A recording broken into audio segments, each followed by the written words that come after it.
आज हम बात करने वाले हैं एक ऐसे समूह के बारे में जो अपने पीड़ित होने की दुकान से कभी बाहर निकलना ही नहीं चाहता। जिन्हें लगता है कि दुनिया का सारा भेदभाव उनके साथ ही हो रहा है, लेकिन असली भेदभाव तो उनके साथ हो रहा है जो असल में लायक हैं। और ये लोग आरक्षण के सहारे उन लायक लोगों का हक खा जाते हैं और पिछले 75 सालों से देश की उन्नति में रोड़ा बनते आ रहे हैं। इसके बारे में हमने बात पिछले वीडियो में की, ये असल में पीड़ित हैं भी या नहीं। आज हम बात करेंगे ये लायक हैं भी या नहीं। सबसे पहले इनका रोना धोना। इनका एक ही ड्रामा है, हमें आगे नहीं बढ़ने दिया जाता, हम पर अत्याचार हो रहा है। लेकिन आइए इनकी इस नौटंकी का असली चेहरा देखते हैं। इन निकम्मों के पास दुनिया का सबसे बड़ा हथियार है आरक्षण। वही आरक्षण जिसके दम पर ये जनरल कैटेगरी के मुकाबले सस्ते फॉर्म भरते हैं, कम नंबर लेकर एडमिशन लेते हैं और नौकरियों में सीधे दाखिला पाते हैं। लेकिन जिस जाति का सर्टिफिकेट दिखाकर ये नौकरी पाते हैं, उसी सर्टिफिकेट का गलत फायदा उठाकर सवर्णों को झूठे केस में फंसाते हैं। लेकिन सवाल ये है, फिर भी ये लोग आगे क्यों नहीं बढ़ पाते? जवाब मिलेगा आपको डेटा से।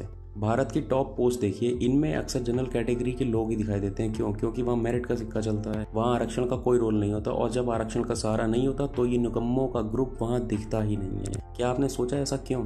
क्योंकि इनमें वो काबिलियत है ही नहीं। शायद ये लोग कामचोर और नालायक हैं जो बिना आरक्षण के कुछ नहीं कर सकते। ये सिर्फ आरक्षण के नाम पर और बाबा साहब अम्बेडकर के नाम पर भीख मांग सकते हैं। और सबसे बड़ा खेल तो यह है कि जब ये लोग किसी तरह आरक्षण का सहारा लेके ऊंची पोस्ट पर पहुंच भी जाते हैं तो इनके अंदर की नफरत सामने आ ही जाती है। हमारे पास एकदम ताजा मिसाल है। कुछ समय पहले सुप्रीम कोर्ट में सीजीआई जस्टिस गवाई के सामने एक विष्णु मूर्ति की मरम्मत का मामला था। अब सोचिए, एक सीजीआई से उम्मीद होती है वह एक डिवाइन सोबर लैंग्वेज का इस्तेमाल करेंगे, लेकिन क्या कहा उन्होंने? जाओ अपने भगवान से कह दो वही कुछ करें। ये क्या है? ये किस लेवल की घटिया नफरत भरी भाषा है? एक सड़क छाप आदमी और एक सीजीआई की भाषा में कोई फर्क ही नहीं रह गया है। यह है इनकी असली सोच जो सामने आ गई।